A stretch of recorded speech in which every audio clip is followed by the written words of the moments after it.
Hello students. तो continue करते हैं आज के लेक्चर को। मैं बताना चाहूँगा, अगर मैक्सिमम यूटिलाइज़ करना चाहते हैं आप इस वीडियो लेक्चर को, तो इम्पॉर्टेंट है कि आपके पास एक पेंसिल और ये टेक्स्ट बुक ओपन होनी चाहिए। हम लोग लाइन बाय लाइन सब कुछ देखने वाले हैं। महाराष्ट्र बोर्ड का हमारा ये जो बुक है, इसमें सब कुछ लाइन बाय लाइन हम लोग पढ़ने वाले हैं। तो सब लोग रेडी हो जाएं, शुरू करते हैं। देखिए, डू यू नो वाले सेक्शन के पहले अब तक ये हमने सब कुछ कर लिया था। जैसे ये एग्जांपल एक किया था लास्ट वाली क्लास में, लास्ट वाली वीडियो में। उसके बाद अब हम लोग डू यू नो यहाँ से शुरू करते हैं, ठीक है। देखिए, इन्होंने बोला है small distances are measured in units of fermi, जिसको हम 1 कैपिटल F भी लिखते हैं। 1 फर्मी का मतलब होता है 10⁻⁻15 मीटर्स, ठीक है। फर्मी एक्चुअली एक बहुत ही स्मॉल यूनिट है, एक बहुत ही स्मॉल यूनिट है, ठीक है। कुछ लार्ज यूनिट्स की अगर हम लोग बात करें तो हमने देखा था astronomical units, light year, parsec, ये सब लार्ज यूनिट्स हैं लेंथ के। वहीं पर अगर मैं बात करूं कि स्मॉल यूनिट की अगर मैं बात करूं तो 1 फर्मी और ऐसे ही 1 एंगस्ट्रॉम, ये दोनों स्मॉल यूनिट्स हैं लेंथ के, ठीक है। तो 1 फर्मी का मतलब होता है 10⁻⁻15 मीटर। अच्छा, इसको इस तरीके से भी लिखते हैं। पढ़ने का तरीका इसको ये भी होता है 1 फेम्टोमीटर। एक्चुअली यहाँ पे देख लो, यहाँ पे करते हैं for small distances like size of atom और न्यूक्लियस, हम लोग कॉमनली जो यूनिट यूज़ करते हैं that is Fermi and angstrom. 1 Fermi को लिखने का एक तो ये तरीका हो सकता है 1 फर्मी, जिसकी वैल्यू 10⁻⁻15 मीटर के बराबर होती है। शॉर्ट में हम लोग इसको ऐसे भी लिख सकते हैं, ठीक है। अच्छा, इसको ना हम लोग ऐसे भी लिख सकते थे, देखो कैसे, 1F is equal to 10⁻⁻15 metre, ऐसे भी लिखा जा सकता था, कोई बड़ी बात नहीं है। और इसको 1 फेम्टोमीटर पढ़ते हैं, इसको 1 फेम्टोमीटर, ठीक है। तो आगे चलते हैं। ऐसे दूसरी जो यूनिट है अपनी दैट इज एंगस्ट्रॉम। 1 एंगस्ट्रॉम बराबर होता है 10⁻⁻10 मीटर के, ये दे रखा है, ठीक है। अब इन्होंने आगे क्या बोला है, for measuring sizes using a microscope we need to select the wavelength of light to be used in the microscope such that it is smaller than the size of the object to be measured। इसकी बात हमने पहले वाले video lecture में भी किया है कि एग्जांपल के रूप में सोचो कि भाई 100 ग्राम अगर आपको 100 ग्राम अगर मान लो मान लो सब्जी वाली दुकान पे गए हो, आपको मान लेते हैं 100 ग्राम प्याज चाहिए, ऑनियन, ठीक है। इस 100 ग्राम ऑनियन को वेट करने के लिए वेइंग मशीन पे रखने के बाद जब तक आपके पास 100 ग्राम या इससे छोटा और स्मॉलर, जब तक इस टाइप के वेट्स हमारे पास नहीं होंगे तब तक हम 100 ग्राम को मेज़र नहीं कर सकते। सपोज करो दुकानदार के पास 1 केजी के और 500 ग्राम के जो वेट्स हैं वो अवेलेबल हैं। क्या इस वेट से 100 ग्राम तोला जा सकता है क्या? बिल्कुल नहीं। उसी तरीके से इसी तरीके से इन्होंने बोला है कि माइक्रोस्कोप में क्या बोला है, we need to select a wavelength of light to be used in a microscope such that it is smaller than the size of object to be measured, ठीक है। 10 अगर हम जैसे मान लो अगर हमने विजिबल लाइट 4000 एंगस्ट्रॉम से 7000 एंगस्ट्रॉम वाले विजिबल लाइट को हम अगर यूज़ करें माइक्रोस्कोप के अंदर, तो हम किसी भी साइज़ जो 400 एंगस्ट्रॉम से छोटी हो उसी को मेज़र कर सकते हैं। इसलिए इन्होंने बोला है we can measure size down to about इतना, इससे छोटी वैल्यू को मेज़र नहीं कर सकते। क्या बोला ना, 10 visual light can measure sizes down to about this.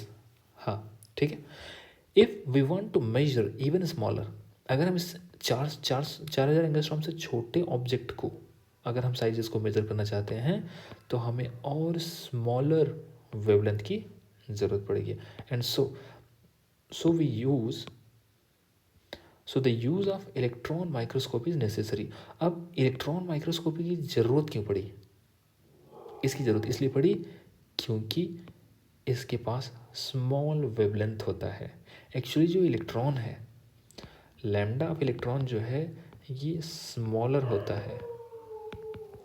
आगे इन्होंने दे रखा है इलेक्ट्रॉन माइक्रोस्कोप, इलेक्ट्रॉन का जो वेवलेंथ होता है दैट इज़ अप्रॉक्सीमेटली 0.6 एंगस्ट्रॉम। अगर आप सोच के देखो 4000 के कंपैरिजन में ये 0.6 एंगस्ट्रॉम बहुत छोटी वैल्यू है। इसका मतलब आगे बढ़ते हैं, देखो as you will study in the 12th standard. हाँ 12th स्टैंडर्ड में एक्चुअली हम लोग इलेक्ट्रॉन माइक्रोस्कोप के बारे में थोड़ा बहुत पढ़ते हैं। तो इन्होंने क्या बोला, each material particle correspond to wave, जिसको हम बोलते हैं वेव पार्टिकल डिवालिटी। क्या बोलते हैं? Wave particle duality. ये हम लोग अच्छे से पढ़ेंगे 12th स्टैंडर्ड में। कहा जाता है कि कोई भी पार्टिकल और वेव ये दोनों मतलब ये इस पार्टिकल को हम वेव की तरह भी ट्रीट कर सकते हैं और वेव को पार्टिकल की तरह भी ट्रीट किया जा सकता है। ठीक है, इसके बारे में हम लोग बाद में पढ़ेंगे। आगे क्या बोला है, the approximate wavelength of the electrons in an electron microscope is about this. इसका मतलब इलेक्ट्रॉन माइक्रोस्कोप से हम क्या बोला, so that one can measure atomic size. मतलब 1 एंगस्ट्रॉम को तो हम मेज़र कर ही सकते हैं, 0.6 एंगस्ट्रॉम से छोटी वैल्यूज़ को मेज़र नहीं किया जा सकता, लेकिन 0.6 से बड़ी वैल्यूज़ को मेज़र हम लोग कर सकते हैं क्योंकि एटॉमिक साइजेस 1 एंगस्ट्रॉम के ऑर्डर का होता है। इसलिए हम लोग इलेक्ट्रॉन माइक्रोस्कोप के यूज़ करके एटॉमिक साइज को मेज़र कर सकते हैं। ठीक है, आगे बढ़ते हैं। एक एग्जाम्पल है, इन्होंने क्या बोला है, the moon is, example number 1.3, the moon is at a distance of this much from the earth. If viewed from two diametrically opposite points on the earth, the angle subtended at the moon is this. What is diameter of the earth? Question को समझो पहले। क्या बोला है, मान लेते हैं ये अर्थ है, मान लेते हैं ये अर्थ है, ठीक है, और मून कहीं यहाँ पर है। इन्होंने बोला कि दो डायमेट्रिकली अपोजिट साइड को अगर हम व्यू करें तो ये जो एंगल बनता है, ये मान लो ये मून है, ठीक है। अच्छा, ये जो डिस्टेंस है, क्या ये डायमीटर है? कह सकते हैं डायमीटर ऑफ अर्थ, ठीक है। और ये जो एंगल बन रहा है 1 डिग्री 54 मिनट का बन रहा है, ये वाला एंगल। यार एक्चुअली हमें पता है कि इस डाया के कंपैरिजन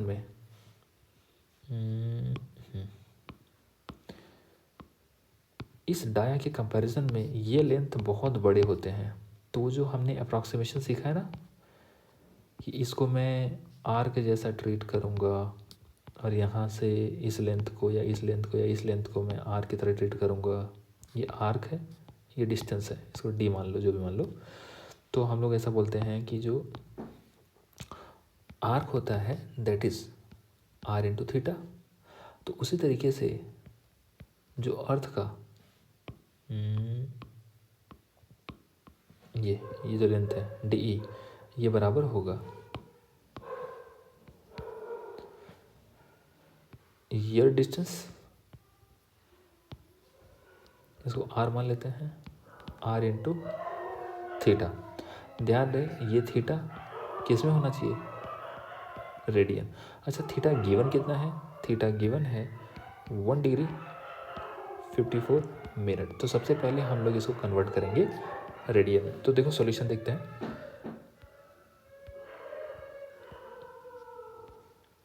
इन्होंने क्या बोला है भाई, एंगल सबटेंडेड कितना है, इतना, जिसको हमने क्या किया, देखो 1 डिग्री में 60 मिनट होता है, और 54 मिनट और भी है, इसको ऐड करोगे तो 114 मिनट बनेगा, और हर एक मिनट में इतना रेडियन होता है, इसलिए टोटल इतना रेडियन बन गया, इतना रेडियन। अब मुझे पता है कि डायमीटर ऑफ द, हमने ये वाला फॉर्मूला लिखा ना, ये वाला, ठीक है। तो हमने बोला diameter of the earth is theta into distance, theta ये रहा, इतना थीटा रहा, ये रहा डिस्टेंस, मल्टीप्लाई किया तो क्या बना 1.2 से 10⁻7 मीटर के आसपास, ठीक है। तो ये हमने कैलकुलेट कर लिया डायमीटर ऑफ द अर्थ। अब हम लोग बात करते हैं मेजरमेंट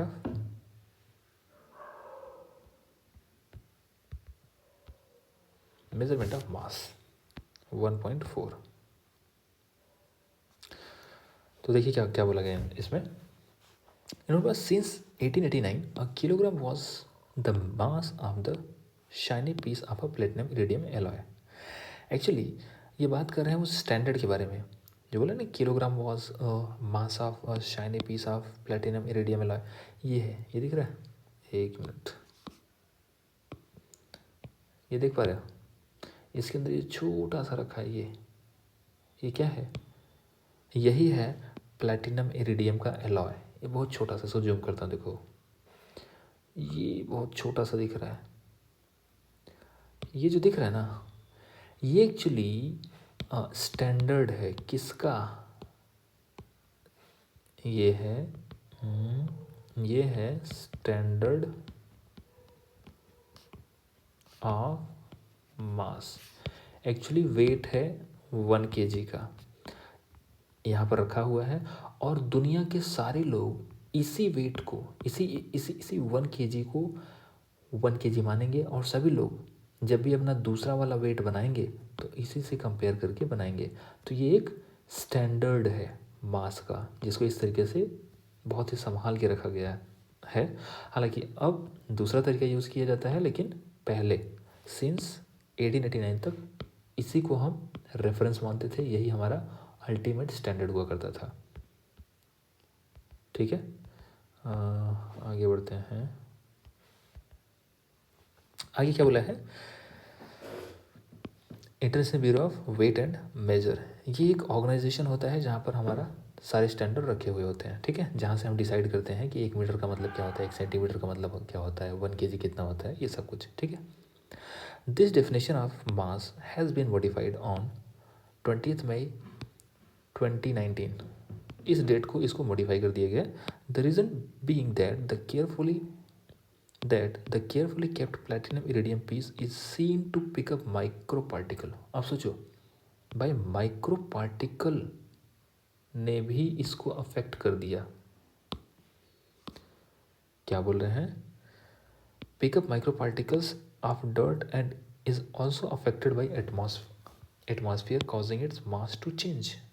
सोच रहे हो, डस्ट के बैठने मात्र से इसका जो मास चेंज हुआ, 1 kg में कुछ ऐड हो गया होगा ना, उतना भी एक्सेप्टेबल नहीं होता, ठीक है। तो इन्होंने क्या बोला, the new measure of kilogram is defined in terms of magnitude of electric current.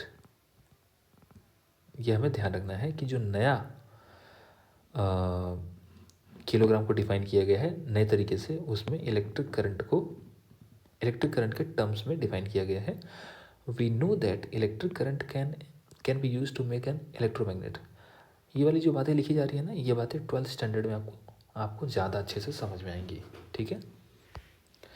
क्या बोला है आगे, an electromagnet attracts magnetic material and is thus used in research and in industrial application such as cranes to lift heavy piece of iron या steel, ठीक है। क्या बोला, 10 kilogram mass can be described, 1 kg को हम describe कर सकते हैं in terms of amount of current which has to be passed through an electromagnet so that it can pull down one side of extremely sensitive balance to balance the other side which holds 1 standard kg mass, ठीक है। एक हमने standard kg मास बनाया, और इस तरीके से क्या इन्होंने बोला, एक तरफ हम जैसे मान लो ये वेइंग मशीन है, इस टाइप से कुछ रख दिया, इधर इधर स्टैंडर्ड रखा हुआ है और यहाँ से हम खींच रहे हैं बेसिकली। मान लो यहाँ पर इस तराजू तराजू समझते हैं ना, तराजू तराजू जैसा इधर मास रख दिया, मान लेते हैं यहाँ पर इस टाइप से है, और करंट वरंट फ्लो करा के इसको हम नीचे की तरफ खींच रहे हैं। ठीक है, नीचे खींच के एकदम बैलेंस करने की कोशिश कर रहे हैं इसको। तो जो जो भी करंट फ्लो कराया जाएगा इस साइड, उसकी वजह से आएगा एक फोर्स नीचे की तरफ। ये फोर्स इसके वेट के बराबर आना चाहिए, तभी तो ये बैलेंस होगा, ये वाला फोर्स और ये वाला फोर्स। ठीक है, आगे क्या बोला है, while dealing with the mass of atoms. हाँ, अब इन्होंने बात किया एटम की। While dealing with mass of atoms and molecules, kilogram is an inconvenient unit. बिल्कुल सही बात है। अब भाई अगर आपको एटम और मॉलिक्यूल वाले साइज को मान लो तौलना है, मेजर करना है, तो क्या आप वहाँ पे किलोग्राम वाला वेट लेकर जाओगे क्या? ऐसा तो नहीं है। फिर उन्होंने क्या बोला, therefore their mass is measured in atomic mass unit. ये बड़ा ही इंपॉर्टेंट है, ये एक बहुत ही इम्पॉर्टेंट टर्म है। ठीक है, क्या बोला, एटॉमिक मास यूनिट, जिसको हम शॉर्ट में बोलते हैं AMU, एटॉमिक मास यूनिट। क्या बोला है, it will be easy to compare mass of any atom in terms of mass of some standard atom which has been decided internationally to be this. Actually क्या है, suppose करो आपके पास hydrogen molecule है, आपके पास hydrogen atom है, आपके पास O2 molecule है, आपके पास N2 मॉलिक्यूल है। अगर मैं आपसे पूछूं कि एक N2 मॉलिक्यूल का मास कितना है, तो आप वहाँ 1 kg का, भाई 1 kg लेकर जाओगे क्या मेज़र करने के लिए? 100 ग्राम लेकर जाओगे क्या मेज़र करने? 100 ग्राम का बाट, ऐसा तो है नहीं। तो हमें कुछ ऐसे स्टैंडर्ड डिफाइन करने पड़ेंगे जहाँ पर हम इतने छोटे से छोटे मास को भी मेजर कर पाएँ। और यही रीज़न है कि हमने एटॉमिक मास यूनिट को एक नया यूनिट, मतलब एक नया स्टैंडर्ड बनाया, atomic mass unit. It will be easy to compare mass of, ऐसे दे रखा है। अब यार सीधी सी बात है, एक बहुत ही छोटा सा यूनिट बनाना है, एटॉमिक मास यूनिट। तो जैसी बात है, एक स्टैंडर्ड जैसा बनाना पड़ेगा ना हमें। जिस तरीके से ये छोटा सा मास रख के हमने बोला कि ये 1 kg है, उस 1 kg है, उसी तरीके से हमको इन छोटे, इस जैसे छोटे मासेस को मेज़र करने के लिए भी एक स्टैंडर्ड बनाना पड़ेगा, और वो स्टैंडर्ड इन्हीं की ऑर्डर में होना चाहिए। ठीक है, तो हमने क्या किया, हमने बोला कि देखो काम करते हैं, सभी लोग कार्बन 12 एटम को स्टैंडर्ड बना लेते हैं। तो क्या बोला, the 1/12 mass of an unexcited atom of carbon 12 is called atomic mass unit. ये डेफिनेशन है। हमने क्या किया, 1 AMU का मतलब क्या है। भाई कोई पूछे कि 1 एटॉमिक मास यूनिट की वैल्यू क्या है, तो आप बोलना कि आप कार्बन 12 कार्बन 12, ये आइसोटोप है, ठीक है, कार्बन 12 को लो, उसकी 1/12 ऑफ द मास, और वो अनएक्साइटेड होना चाहिए। तो यहाँ पर डिफाइन कर देता हूँ एक बार को, ठीक है, क्या बोला गया है, 1 AMU किसके बराबर होता है, 1/12 ऑफ मास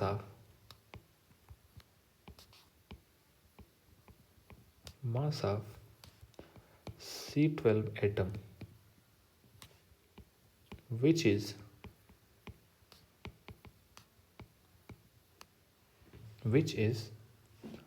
अनएक्साइटेड। अब एक्साइटेड का मतलब क्या होता है, अनएक्साइटेड का मतलब होता है क्या होता है, ये आप 12th स्टैंडर्ड में ज़्यादा बेटर समझ पाएंगे। एक्चुअली इलेक्ट्रॉन जब हायर स्टेट में चले जाते हैं तो कोई भी एटम एक्साइटेड माना जाता है, उसकी बात हम बाद में करेंगे। तो उन्होंने क्या बोला कि अनएक्साइटेड कार्बन 12 का मास, कार्बन 12 का एटम लो, उसका जो मास होगा उसको 12 से डिवाइड कर दो, तो जो मास निकल के आएगा that is 1 atomic mass unit, और इसकी वैल्यू इतनी आती है 1.66 10⁻27 kg। प्लीज़ इसे याद करके रखें। तो 1 AMU बराबर होता है 1.66 अप्रॉक्सीमेटली 10⁻27 kg, ठीक है। With uncertainty of 10 in last 2 decimal places. अब ये अनसर्टेनिटी क्या है, ये भी आपको इसी चैप्टर में आगे पता चल जाएगा, ठीक है। तो इस तरीके से हमने 1 एटॉमिक मास यूनिट को डिफाइन किया। 1 AMU की ज़रूरत क्या पड़ी, ये ज़रूरत इसलिए पड़ी कि जब भी हमको एटम एंड मॉलिक्यूल के मासेस को मेज़र करना होगा तो हम kg वाला जो वेट है उसको थोड़ा लेकर जाएंगे, हमको एक छोटा यूनिट, स्मॉल यूनिट बनाना पड़ेगा। वही स्मॉल यूनिट हमने बनाया 1 एटॉमिक मास यूनिट। अब हम लोग बात कर लेते हैं measurement of time.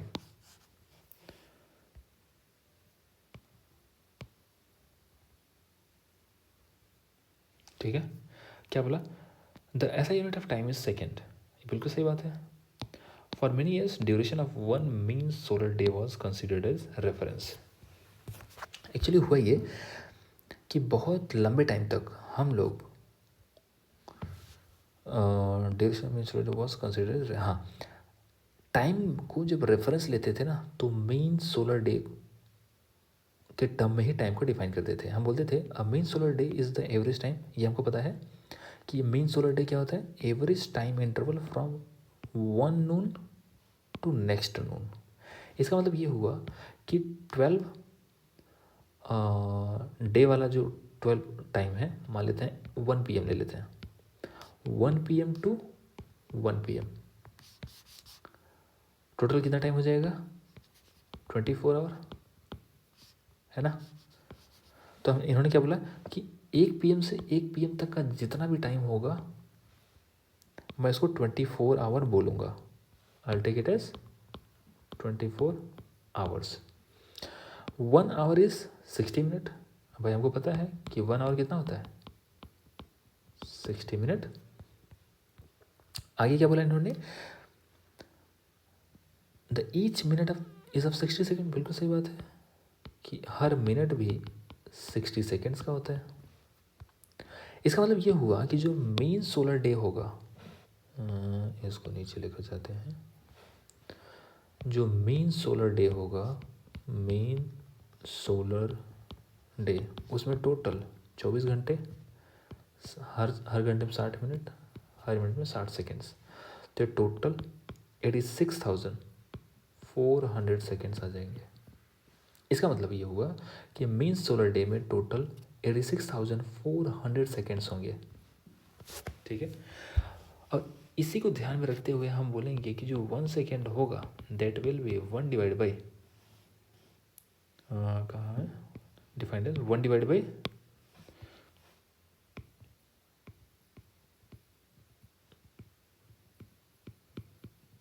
Solar day. तो सोलर डे जितना भी होगा, जितना भी टाइम का होगा, उसको मैं डिवाइड कर दूंगा इतने से, तो मुझे क्या मिल जाएगा, 1 सेकेंड। तो 1 सेकेंड इस तरीके से डिफाइन किया गया था स्टार्टिंग में, लेकिन आगे इन्होंने क्या बोला है, it was later observe that the length of a solar day varies gradually. बिल्कुल सही बात है। एक्चुअली टाइम के साथ सोलर डे बदलता है। क्या क्या रीज़न है, due to gradual slowing down of earth rotation. Actually earth अपनी एक्सिस पर रोटेट हो रही है, लेकिन इसका जो रोटेशन है वो स्लो डाउन हो रहा है, स्लो डाउन हो रहा है। रोटेशन क्या हो रहा है, स्लो डाउन। इसके रीज़न कई सारे हैं। एक तो ओशियनिक टाइडल है,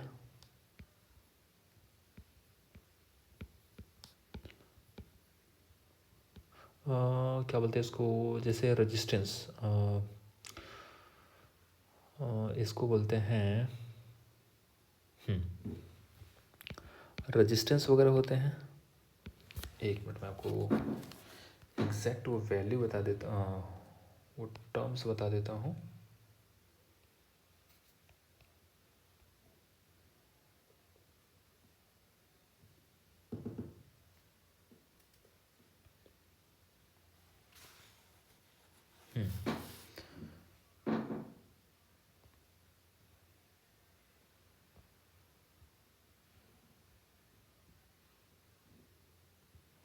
एक तो आता है tidal friction,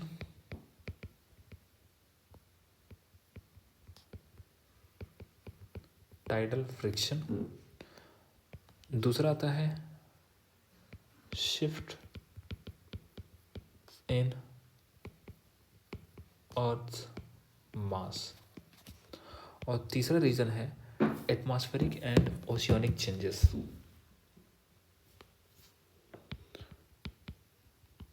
atmospheric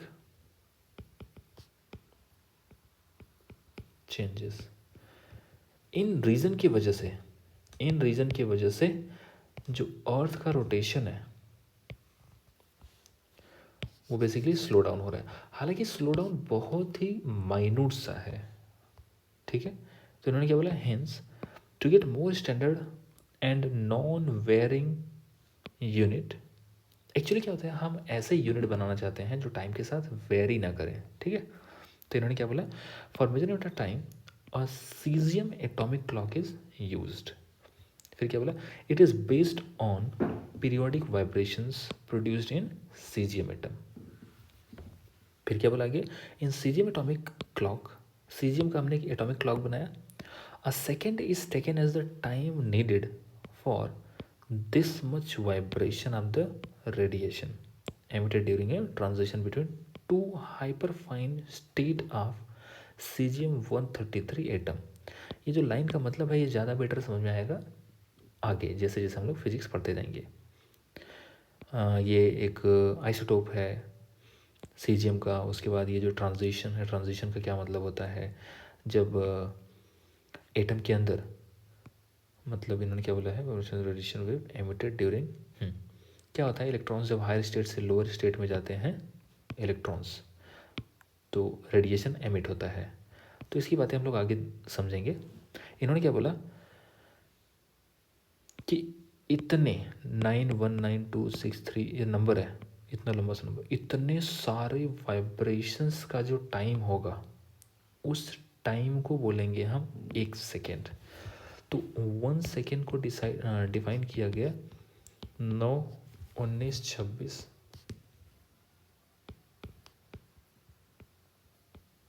31770 vibrations. Time of this much vibration of cesium 133 atom. आप कहोगे सर सीजियम ही क्यों लिया गया, तो मैं आपसे पूछ सकता हूँ कि भाई 1 kg को 1 kg के बराबर ही क्यों लिया गया, कार्बन 12 को ही क्यों लिया गया। तो बहुत सारे रीजंस हैं इसके, आपको धीरे धीरे वो बातें समझ में आएंगी। एक्सप्लेनेशन में भी बहुत सारा कुछ ऐसा नहीं है जो मैं बताऊंगा तो आप समझ भी पाओगे। थोड़ा सा अभी स्टार्ट ही कर रहे हो आप लोग 11th, तो आगे चीज़ें बहुत सारी क्लियर होती जाएंगी। स्टेबिलिटी को लेकर बातें आती हैं कि कौन सा आइटम ऐसा है जो ज़्यादा लंबे टाइम तक स्टेबल रहेगा, कौन ज़्यादा है जो अबेंडेंट है, नेचर में ईजिली अवेलेबल है, वो बहुत सारी बातें होती हैं, ठीक है। तो अभी देखो यहाँ पे इन्होंने दे भी दिया है डू यू नो वाले सेक्शन में। 1 मिनट,